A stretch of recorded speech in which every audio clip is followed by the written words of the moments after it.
tal amigos? Bienvenidos a otro episodio más de Fórmula Bullish.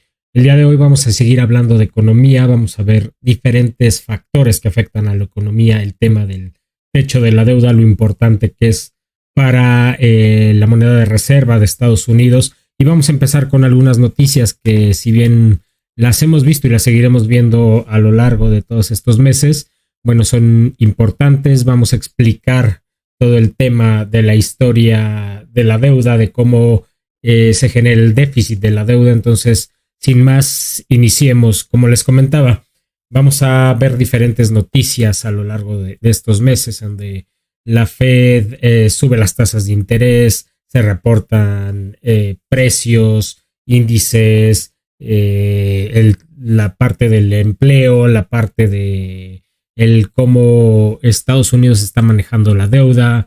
Vamos a noticias que también nos advierten del problema que existe del lado de los bonos. $1 trillón aproximadamente de liquidez se ha drenado de los bonos de Estados Unidos. El mercado accionario, qué es lo que pasa, por qué está tan indeciso. Vamos a ver el techo de la deuda, cómo el Congreso intenta negociar con el Tesoro para que se aumente ese techo de la deuda. El Tesoro, los senadores están un poco renuentes a que se aumente el techo de la deuda, y bueno, eso definirá hacia dónde va Estados Unidos en los próximos meses. Y bueno, todo el tema de la deuda, quién lo tiene y por qué es importante para el mundo, ¿no? Entonces, recordemos que Estados Unidos, a través de su historia, ha acumulado una gran cantidad de deuda para pagar cosas como infraestructura, carreteras, puentes y programas sociales, entre otros. Sin embargo, si un país gasta más de lo que genera, se genera un déficit. Y Estados Unidos tiene el déficit enorme. Simplemente el déficit presupuestario aumentó 96% contra el año pasado. Y esta es una gran razón también por la que están aumentando las tasas de interés. Y no solo afecta a la clase media, sino también a la deuda de Estados Unidos. La deuda de Estados Unidos ya ronda entre los $31 trillones. Esto significa que esa deuda ha alcanzado el techo de la deuda. Y en este paso, en los próximos años, si vamos al mismo ritmo, alcanzaría una deuda Estados Unidos de aproximadamente $50 trillones. En términos muy sencillos, ¿qué significa? Que actualmente cada peso que un estadounidense gana ya lo debe, lo que significa que en teoría esa deuda nunca se va a pagar, porque la deuda nacional continúa creciendo más rápido de lo que se puede pagar, y lo que se está pagando prácticamente solo el interés, lo cual hace que Estados Unidos tenga que emitir más deuda para todos sus otros compromisos, como las jubilaciones, la seguridad social, el construir infraestructura para el país. Entonces, el dinero prácticamente de la deuda de Estados Unidos a lo largo del tiempo nunca se ha reembolsado, porque se sigue pidiendo prestado. Estados Unidos toma prestado de sí mismo y de su mismo dinero, es decir, del que invierten todos los ciudadanos en bonos del Tesoro. Aproximadamente el 75% de la deuda de Estados Unidos está en manos del público. Pero aquí lo interesante es que también incluye inversores extranjeros, es decir, países. Y aquí es donde se pone interesante. El inversor de bonos del Tesoro número 1 es Japón, seguido por China, Reino Unido, Bélgica y Luxemburgo. Y esta deuda hace que otros países interfieran en lo que es el desarrollo de la política de Estados Unidos. Y aproximadamente $7.3 trillones, o el 24% de esta deuda, es lo que tienen otros países. Me dirás qué pasa con el otro 76%. Estados Unidos se lo debe a sí mismo. Es decir, el mayor tenedor de toda la deuda de Estados Unidos es la Reserva Federal, y con esto le permite a la misma Reserva Federal hacer algo llamado política monetaria, con lo que pueden hacer una flexibilización cuantitativa, es decir, imprimir dinero para estimular la economía, o el ajuste cualitativo, que es vender sus balances y ajustar la economía para ralentizarla, es decir, lo que estamos viviendo ahora. Pero el verdadero problema es el techo de la deuda, que es el límite que estipuló el Congreso sobre cuánto puede pedir prestado el gobierno para crear así los bonos del Tesoro. Si no se aumenta el techo de la deuda y se suma con malas noticias, significaría que Estados Unidos ya no podría emitir deuda, lo que significaría retrasar los pagos a programas sociales, jubilaciones, recortes de empleos del gobierno y cierres de parques nacionales, por lo cual el Tesoro de Estados Unidos y Janet Yellen están intentando que eso no suceda. Existe una teoría de crear una moneda de platino de $1 trillón, que en teoría es dinero. El ser del Tesoro, quien lo puede acuñar, cualquier moneda, sería el encargado de acuñarla y se haría o se depositaría en la Reserva Federal para así poder seguir pagando sus obligaciones. Al ser dinero que nunca entraría en circulación, no provocaría una inflación desmedida, a lo cual actualmente Janet Yellen ha rechazado esta idea. Sin embargo, no se puede solucionar el tema de Estados Unidos de esta manera. Y bueno, corre el riesgo de que si no se soluciona el tema de la deuda, pueda perder el estatus de moneda de reserva mundial. Entonces, temas interesantes, temas bastante complejos que tiene Estados Unidos, y aquí lo vamos a ver, ¿no? En el siguiente gráfico vemos los tenedores de la deuda, ¿no? Como les comentaba, Japón tiene $1 trillón de deuda, China tiene 876 billones.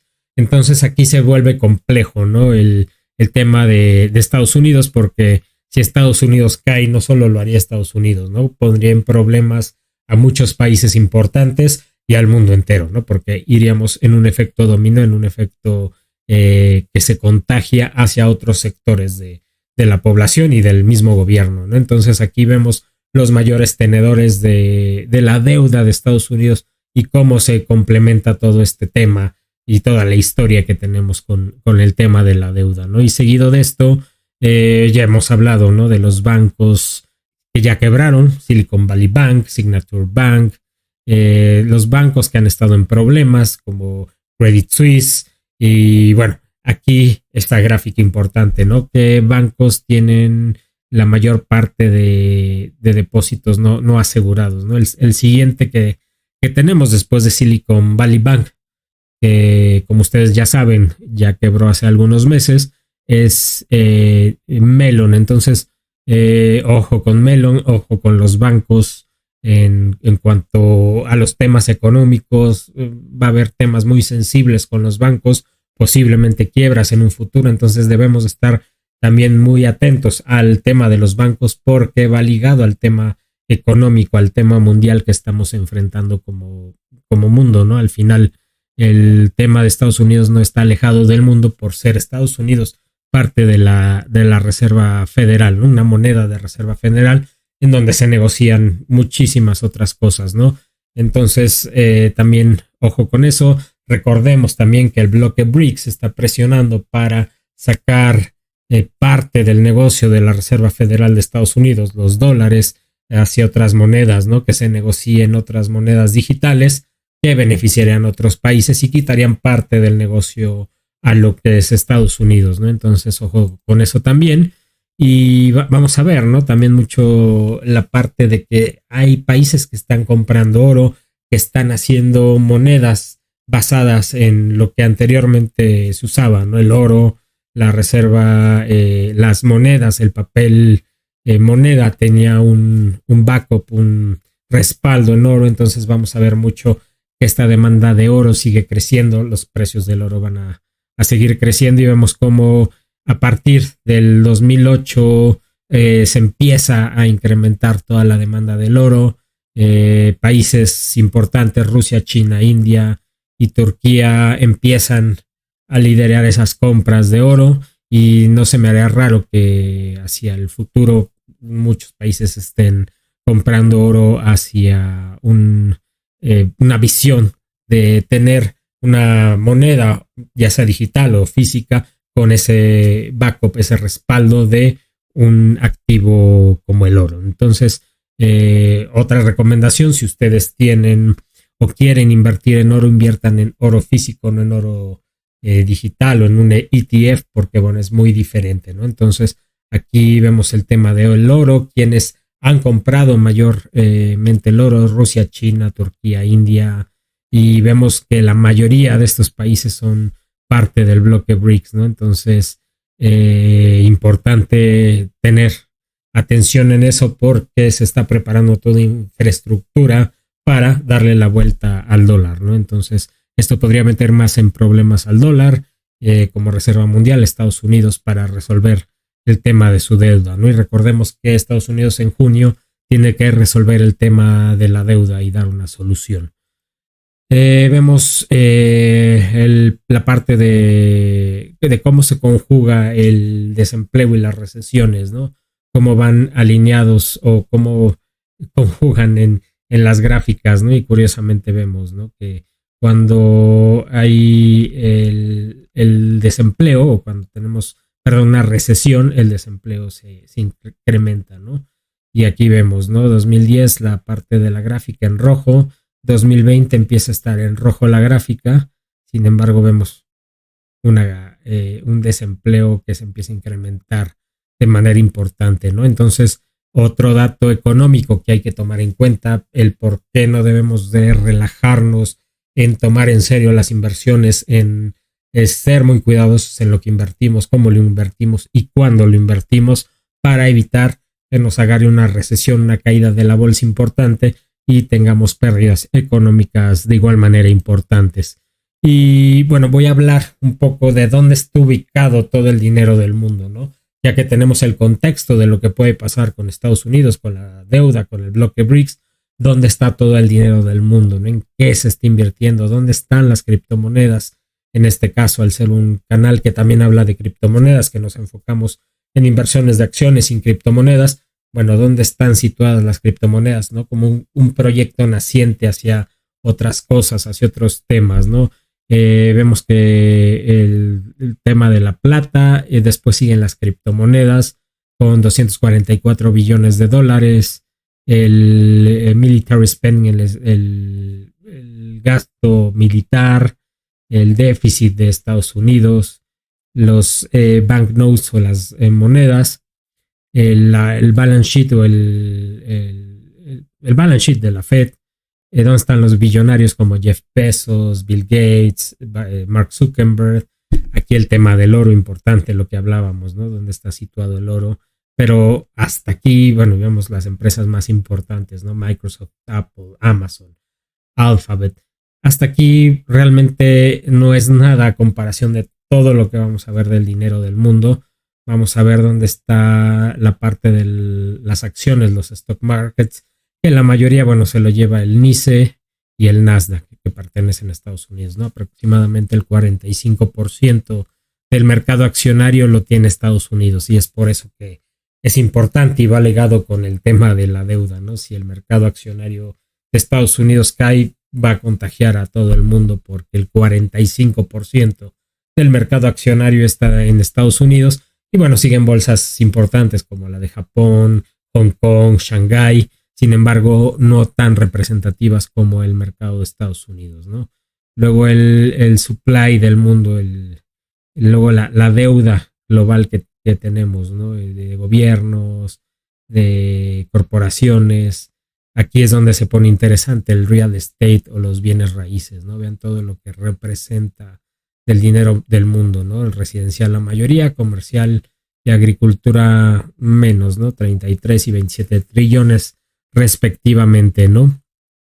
Aquí vemos el Global Wealth, todo lo que son 360 trillones de dólares de dinero que están circulando en el mundo y cómo se manejan por diferentes partes del mundo, ¿no? El tema importante o más importante son los activos derivados, es decir, lo que se deriva de un contrato que se deriva para algún asset, algún tipo de activo, ¿no? Por ejemplo, el trigo, el petróleo, etcétera, ¿no? Entonces, estamos hablando de muchos trillones de dólares, aproximadamente 570 trillones de dólares. Estamos hablando de muchísimas cosas que se derivan de esto, ¿no? Futuros, forwards, opciones, warrants, swaps, que todo está ligado a la bolsa, ¿no? Entonces ya nos podemos imaginar la magnitud de lo que representa la bolsa y la magnitud de lo que representaría una caída en la bolsa, ¿no? Que contagiaría a los mercados. Alguna vez hemos hablado del famoso ICE 9, es básicamente que se congelarían los diferentes sectores que manejan dinero en el mundo hasta que se pueda rehacer algo, ¿no? Con la catástrofe que provocaría. Entonces es importante ver todo el tema de derivados, ¿no? Que vemos que es muchísimo, muchísimo dinero que está en juego con el tema de los derivados. Y bueno, es parte de lo que debemos de estar atentos y debemos de estar pendientes para evitar que nos agarre por sorpresa y estar pendientes en las noticias y evitar distractores, ¿no? Como si Donald Trump cayó en algún tipo de fraude por X, Y o Z cosa, ¿no? Realmente lo importante es ahorita el sistema económico, cómo se está migrando al blockchain, qué es lo que tienen preparado Estados Unidos para el tema económico. No creo que vayan a caer en una catástrofe tan importante. Más bien yo creo que están preparando algo que no nos han dicho y bueno, va a poder sacar todo este tema, este problema hacia adelante.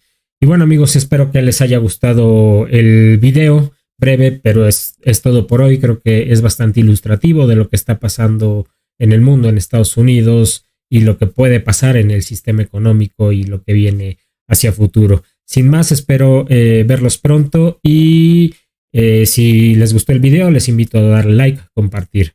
Muchas gracias y nos vemos pronto.